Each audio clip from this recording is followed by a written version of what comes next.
ادع إلى سبيل ربك بالحكمة والموعظة الحسنة وجادلهم بالتي هي أحسن.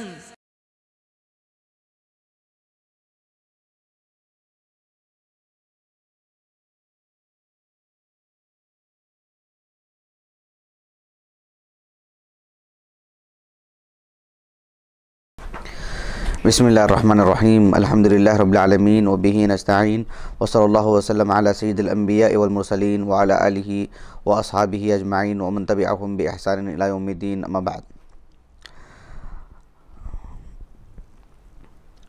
آج کی جو نشست ہے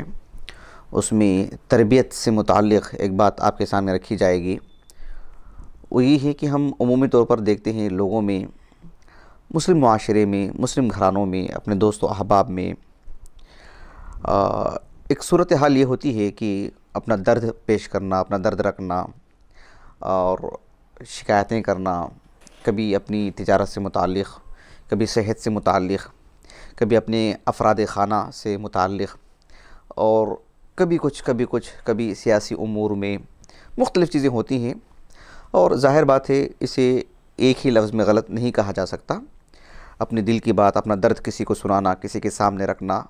یہ ایک غلط بھی نہیں ہے. لیکن بس مجھے کہنا یہ ہے کہ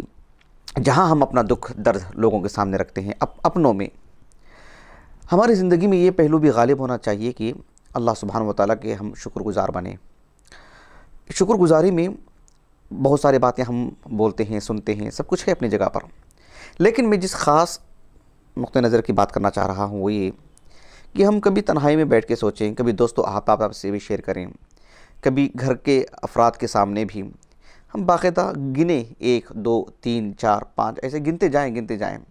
کہ اللہ کی یہ بھی ایک نعمت ہے، اللہ کی یہ ایک نعمت ہے، اللہ کا یہ احسان ہے ہم پر، اللہ کا یہ احسان ہے. اس سے معلوم ہوگا کہ اللہ تعالیٰ کی کتنی نعمتیں ہمارے اوپر ہیں. یہ میں ایک ایسی ہی بات نہیں کر رہا ہوں، یہ ایک میں کہنا چاہتا ہوں کہ جو ہے باقاعدہ کتاب و سنت سے اس کی طرف رہنمائی کی گئی ہے کہ ہم باقاعدہ تعدید یعنی کاؤنٹ کریں، گنیں. قرآن مجید کی ایک معروف آیت کریمہ ہے جو اللہ تعالیٰ نے سورہ ابراہیم میں بھی اور سورۃ النحل میں بھی بیان فرمایا ہے کہ وَإِن تَعُدُّوا نِعْمَةَ اللَّهِ لَا تُحْصُوهَا. وَإِن تَعُدُّوا یعنی اگر تم گننا چاہو، شمار کرنا چاہو اللہ کی نعمتوں کو تو تم شمار نہیں کر سکتے، تم گن نہیں سکتے. یہاں پر غور طلب بات یہ ہے کہ اللہ سبحانہ وتعالیٰ نے فرمایا کہ وَإِن تَعُدُّوا، عَدَّ يَعُدُّ کے معنی آتے ہیں گننا، یعنی 1 2 3 4 اس طرح سے گنتے جانا. اس طرح سے گننے والی جو بات آتی ہے، اللہ نے کہا کہ اگر تم ایسا کرنا چاہو تو لا تحصوها، تم اللہ کی نعمتوں کا احاطہ نہیں کر سکتے. یعنی تم زندگی میں لگاتے تو تمہاری زندگی ختم ہو جائے گی، اور لیکن تم اللہ کی پوری نعمتوں کا احصاء نہیں کر سکتے. ایک ہے تعدید، کاؤنٹ کرنا، گننا. ایک ہے احصاء، یعنی احصاء کے اندر یہ بات آتی ہے کہ اللہ کی ساری نعمتوں کو ہم ذہن نشین کر لیں، اللہ سبحانہ وتعالیٰ کی ساری نعمتوں کا ہم شمار کر لیں، احاطہ کر لیں. اس کی ہمارے اندر طاقت نہیں ہے، یہ ہم نہیں کر سکتے کیونکہ نعمتیں اتنی زیادہ ہیں اللہ کی. ہاں گننا چاہیں تو ہم کچھ گن سکتے ہیں، کل نعمتوں کو گن لیں ہم، یہ ہماری طاقت سے باہر ہے، ہم کر ہی نہیں سکتے. اتنی ہی نعمتیں ممکن ہیں ہماری زندگی میں. آج کے ایک دن کی بات نہیں کر رہا ہوں، ہماری پوری زندگی میں جتنے بھی ہمارے اوپر مصائب آئے ہیں، ممکن ہے ہماری انگلیاں ختم ہو جائیں، ہماری انگلیاں باقی رہے اور وہ چیزیں ختم ہو جائیں. ایک مصیبت یہ تھی ہمارے اوپر، ایک پریشانی یہ تھی میرے اوپر، ہم ممکن ہے گنتے اور ہمارے انگلیاں باقی رہ جائیں. ایسا ہو سکتا ہے، ممکن ہے. اللہ کی نعمتوں کو گننا ضرور ہے 1 2 کر کے، لیکن ہم احاطہ کر لیتے ہیں اپنی پوری زندگی میں لگا کے، ایسا کبھی نہیں ہو سکتا. اسی لیے اللہ تعالیٰ نے فرمایا وَإِن تَعُدُّوا، اگر تم ایک کر کے گننا بھی چاہیں تو پھر اللہ کی نعمتوں کو لا تحصوها، تم کر ہی نہیں سکتے، تم شمار کر ہی نہیں سکتے، احاطہ کر ہی نہیں سکتے، احصاء کر ہی نہیں سکتے. سورۃ ابراہیم میں اللہ تعالیٰ نے فرمایا ان الانسان لظلوم کفار. اس کے باوجود، اللہ کی کثرت سے نعمتیں ہونے کے باوجود، اسے انسان زندگی لگا کر کے بھی گن نہیں سکتا. انسان ظلوم ہے، بہت زیادہ اپنے نفس پر ظلم کرنے والا ہے. اللہ سبحانہ وتعالیٰ نے کہا کہ انسان بہت زیادہ ناشکرا ہے. یہاں پر ان الانسان لظلوم کفار کہا گیا سورہ ابراہیم میں. سورۃ النحل میں دیکھیے آپ اللہ کی کثرت سے نعمتیں بیان کی گئی ہیں، وہاں اللہ نے فرمایا ان اللہ لغفور الرحیم۔ یہاں انسان کا کردار بیان کیا گیا ہے سورہ ابراہیم میں، وہاں اللہ سبحانہ وتعالیٰ کا معاملہ بیان کیا گیا ہے کہ اللہ سبحانہ وتعالیٰ کیا رویہ اختیار کرتا ہے۔ یہ جو نقطہ ہے کہ اس آیت کریمہ میں سورہ ابراہیم میں ان الانسان لظلوم کفار اور سورۃ النحل میں ان اللہ لغفور الرحیم، یہ ہمارا اپنا نقطہ نہیں ہے، یہ واٹس ایپ سے ہم نے کبھی پڑھا تھا، لیکن علمی امانت کے طور پر کسی کا نام نہیں لے سکتے، اس لیے کہ نام مستحضر نہیں ہے، بغیر نام ہی کہ یہ نقطہ آیا تھا۔ تاہم اتنی بات ہے کہ ہماری اپنی طرف سے یہ بات نہیں ہے، لیکن ہے بڑی پتے کی بات۔ اب کہنا مجھے یہ ہے کہ اللہ سبحانہ وتعالیٰ کی نعمتوں کو گننا چاہیے۔ حافظ ابن حجر رحمہ اللہ نے صحیح بخاری میں اس آیت کریمہ کی تفسیر کرتے ہوئے، جو کتاب التفسیر ہے، اس میں شرح میں لکھا ہے ابن حجر رحمہ اللہ نے کہ فیہ مشروعیت التعدید بنعم اللہ، اللہ کی نعمتوں کو گننے کی مشروعیت ثابت ہوتی ہے۔ یعنی ایک ہے اللہ کی نعمتیں صرف اللہ کا شکر ہے، اللہ کا احسان، یہ نہیں، باقاعدہ بیٹھ کے گننا۔ ہم قلم اور نوٹ بک لے لیں اور لکھیں گے نمبر 1، نمبر 2، نمبر 3، گنتے جائیں کہ اللہ کی کیا کیا نعمتیں ہیں ہمارے اوپر۔ اسی لیے اللہ نے اس کی طرف دعوت دی کہ وَإِن تَعُدُّوا نِعْمَةَ اللَّهِ، اللہ کی نعمتیں گننا چاہیے، یعنی گنو تم، لیکن گن کر کے تم جو ہے اس کا احاطہ کر لے سکتے ہو کیا؟ وہ تو کبھی نہیں کر سکتے، لیکن گننا چاہیے، ایسا ہونا چاہیے۔ رسول اللہ صلی اللہ علیہ وسلم کی اگر بات کرتے ہیں، آپ ہمارے لیے ہر باب میں نمونہ ہیں، اس باب میں بھی آپ علیہ السلام نے اللہ سبحانہ وتعالیٰ کے شکور تھے، شکور بندے تھے، شکر گزار بندے تھے، عمومی معنی میں بھی، خصوصی معنی میں بھی ایک ایک کر کے گنتے بھی تھے اللہ کے رسول علیہ السلام۔ وہ معروف حدیث آپ کے علم میں ہوگی، امام بخاری رحمہ اللہ نے اپنی صحیح بخاری اور جو یہ حدیث دیگر حدیث کی کتابوں میں بھی ہے، جابر ابن عبداللہ رضی اللہ عنہ کہتے ہیں کہ آپ علیہ السلام نے فرمایا اعطیت خمسا لم یعطہن احد من الانبیاء قبلی، اللہ نے مجھے 5 چیزیں عطا فرمائی، یعنی گنا آپ نے باقاعدہ 5 چیزیں جو مجھ سے پہلے کسی نبی کو نہیں دی گئی ہیں، اور آپ نے گنا، کہا کہ نصرت بالرعب مسیرۃ شہر، دشمن 1 ماہ کے بھی فاصلے پر ہو، میری خبر اس کو مل جائے تو پھر وہ کپ کپا جاتا ہے۔ اللہ سبحانہ وتعالیٰ نے اللہ کے رسول پر جو احسانات کیا آپ نے ایک ایک کر کے گن کے بتلایا۔ آپ علیہ السلام نے فرمایا جعلت لی الارض مسجدا وطہورا،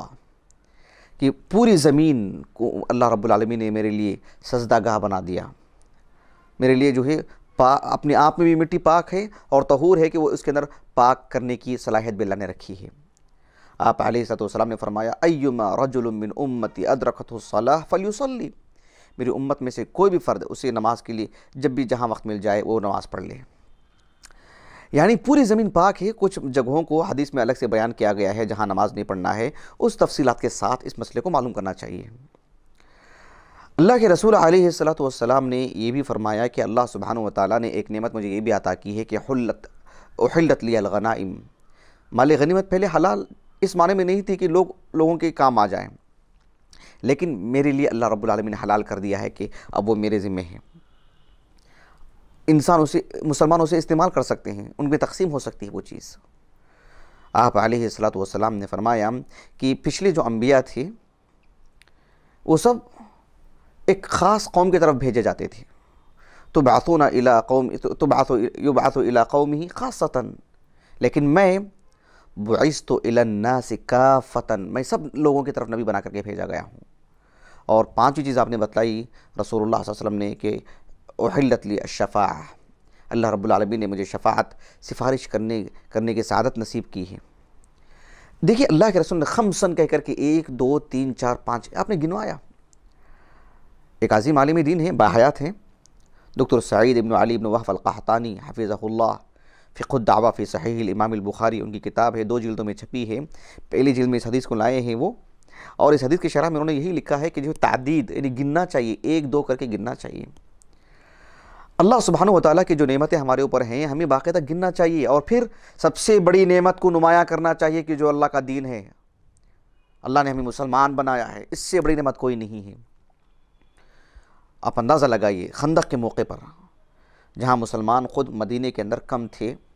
کل ملا کر کے 3000 کے آس پاس، جس میں مرد بھی، خواتین بھی، جس میں بچے بھی، جس میں بوڑھے بھی،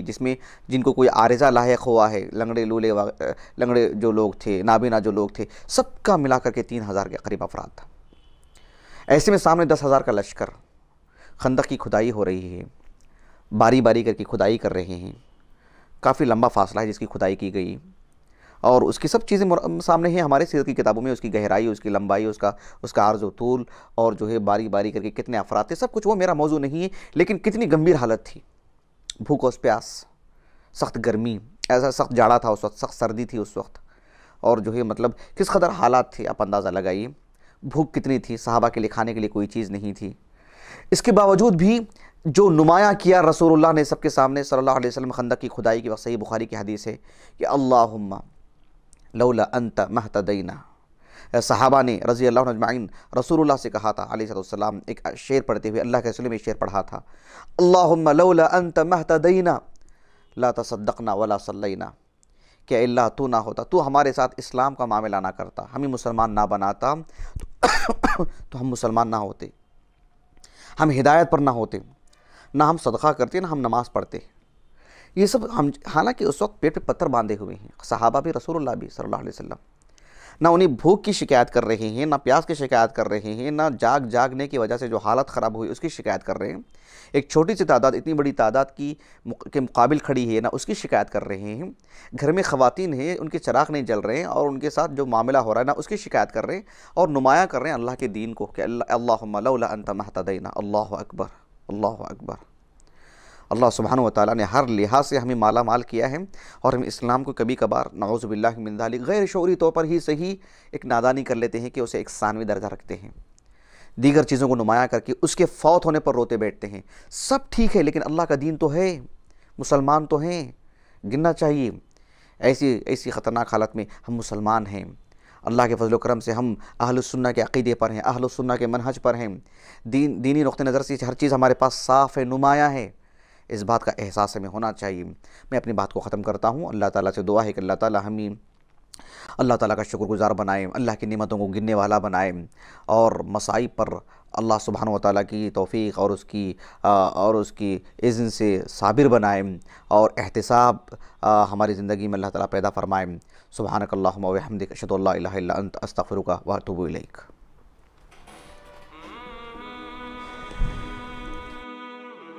اور مزید ویڈیوز کو دیکھنے کے لیے